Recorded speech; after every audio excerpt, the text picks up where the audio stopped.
Good evening. I'm starting this up again because I just feel the need to talk about fantasy sports again. Um, my first podcast back, episode 20, if you will be about the start of the fantasy baseball season. Opening day is about 2 months away now. A hair under 2 weeks, or a hair under 2 months, because they have those weird early season games and then you wait like a week to start up again. But I believe everything gets rocking and rolling for good on the 30th of March this year. So now fantasy baseball is starting to open back up again. And I, in my infinite wisdom, are still going to run several more leagues than I really absolutely have to. I'm going to run one less than last year. I'm going to have two on Yahoo. I'm going to have one on ESPN. And I'm going to have three on Fantrax. So only 6 teams this year. I've maxed out at 10 in the past, cut it down to 8, cut it down to 7, and now down to 6, which is still probably too many. And I don't really have a redraft-ish league. Well, I'll have one on Fantrax that's a redraft league, but that's with a bunch of guys whose specialty is in hockey and like fantasy hockey stuff. So that'll be interesting. So I've got 2 teams on Yahoo.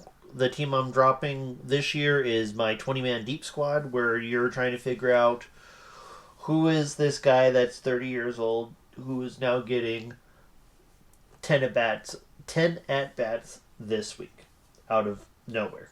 And I've got to start him and hope that he hits above 200, or else my team will crater because he will commit errors, he will not hit for anything, and he'll be generally useless. So that team is out. It's hard for me to do because I've always tried to run one of those deep league teams for a number of years now, at least 6 or this one I was in for 5 years in a row.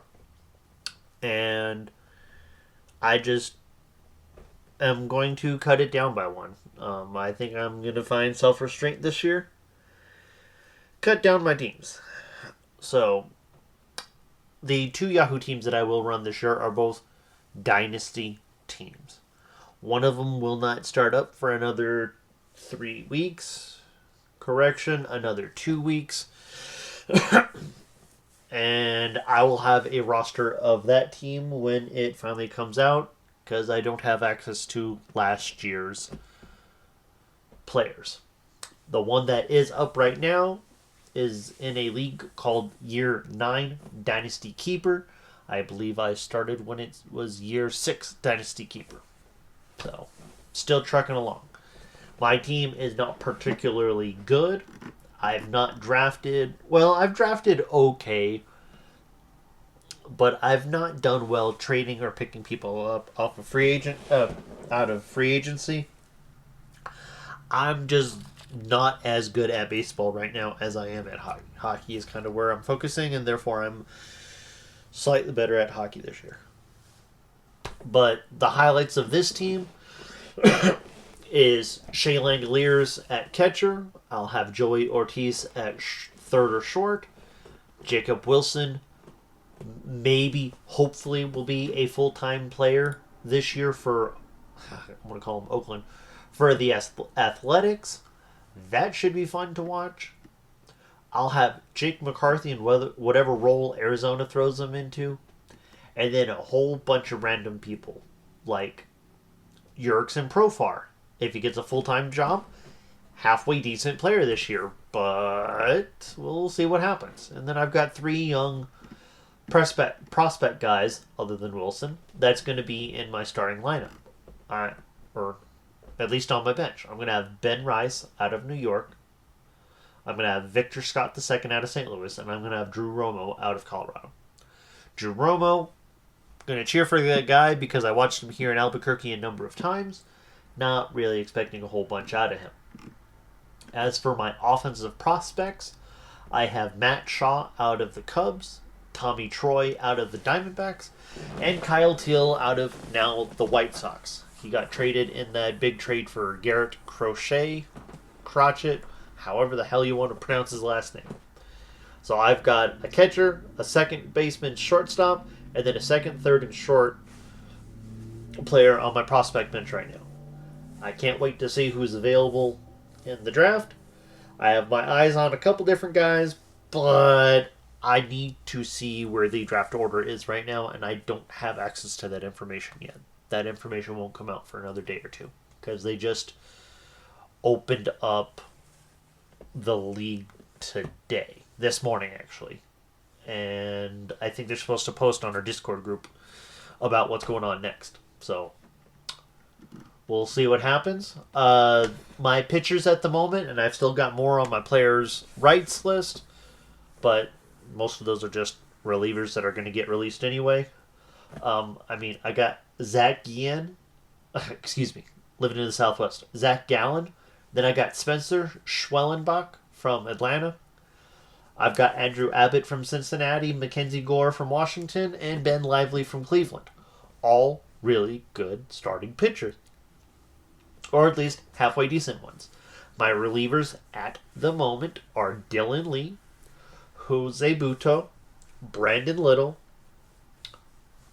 and I believe they're going to use Gordon Gracefo out of St. Louis in a relieving role. I don't believe they're going to have him start this year. And then I've got Andrew Laura, but I think he topped out at Double-A last year, and they're going to start him at Double and let him rise to Triple-A, and then set him in Triple-A for half a next year before pulling him up to the majors, unless he absolutely crushes Double/Triple this year, and then to call him up in September. But who knows? We'll see what happens.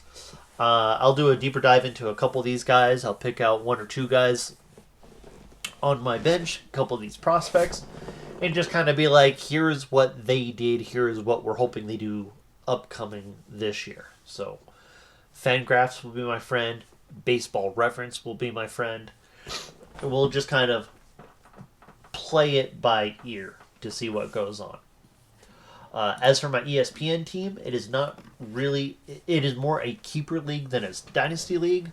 When I was younger, I thought both were the same thing. I thought keeper and dynasty were the same. I didn't realize that dynasty meant your entire squad is kept.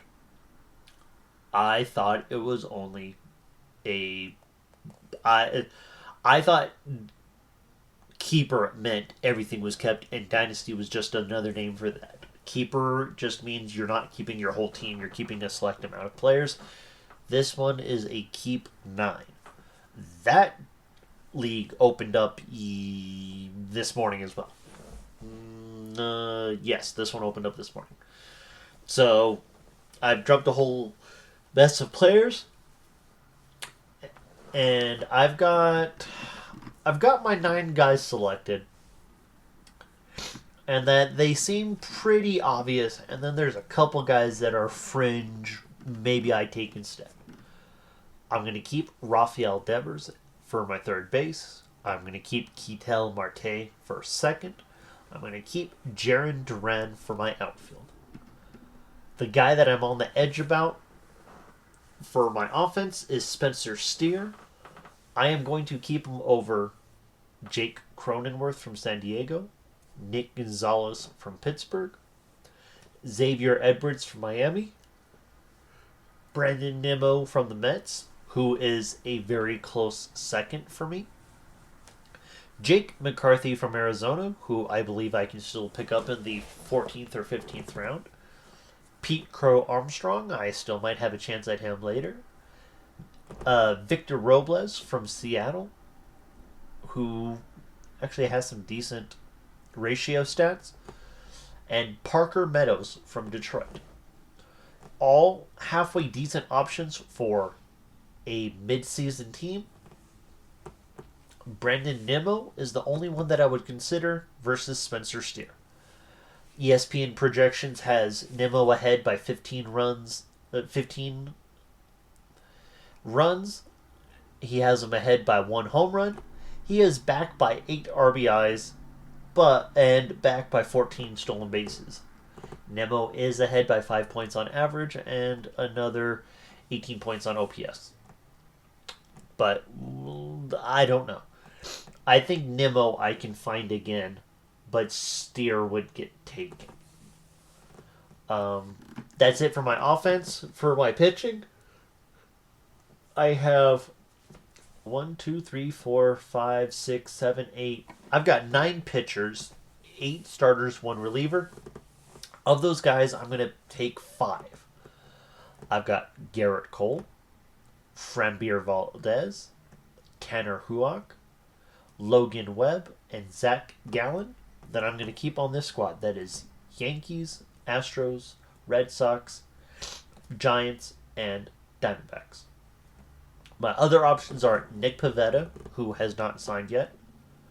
I have Bailey Ober, who I might select as a starter. I've got Ryan Walker, the backup. He's supposed to close this year in San Fran. Like, he was a fill-in closer last year, but was really like an eighth inning setup because it was like 20 to 22 holds and like 10 saves. So yeah, we have this save hold category that actually gives some decent weight to middle relievers. So it's not just like, oh man, I've got the closer for the Yankees. It's more like, man, who's that 7th inning or 8th inning setup guy but doesn't get any save opportunities? Those guys are still valuable too. He is someone I will look at later in the draft. I don't really like to draft relievers very early because you can always get them late or pick the hot hand out of free agency at several different times and make a run of it there. Excuse me. The only other pitcher on my bench right now is Andrew Abbott. And if his ratios were better, I would consider keeping him. His K per 9 is just a hair under 9. He's supposed to be 148 strikeouts and 156 innings. When he was going through the minors a couple years back, he was the kind of guy that's like, man, let's pump out 191 strikeouts in less than 180 innings, aka what Bailey Ober is supposed to do this year. 191 strikeouts in literally 180 innings with a 3.75 ERA and a 109 whip, which I like that. I like to keep whip under 115, which is about where a couple of my guys are projected to max out at. So that is those teams. I have the one redraft on Fantrax that hasn't started up yet. That will not occur for another 2 weeks. Excuse me. That draft won't happen for at least another month, if not 6 weeks. I will need to see when that happens. The other 2 leagues on Fantrax are dynasty-based in nature. I don't have access to those rosters at the moment. Those leagues should be starting up any time now. But one of them is a points league that I'm meh in. I need to find me some starting pitching because if you have starting pitching, you can crush everything else. Relievers aren't worth jack in that league. Even if you get a hold or a save, you don't collect squat for points from them. So your best bet are starting pitchers that will qualify for the relief pitcher slot and just play starting pitchers as much as physically possible, because even a bad starting pitcher will get you close to 10 points, whereas a good reliever will get you 6 to 7 points at max, and that assumes everything falls right for them. So your averages on those will fall toward 4 points being a good reliever. So essentially you need to hope for wins and innings pitched out of relievers, and you don't see that nowadays. You do not have multi-inning relievers. The other one is a Cats League that started up last year. And we found out in the middle of the draft that anybody was pickable, which was a mistake by the commissioner.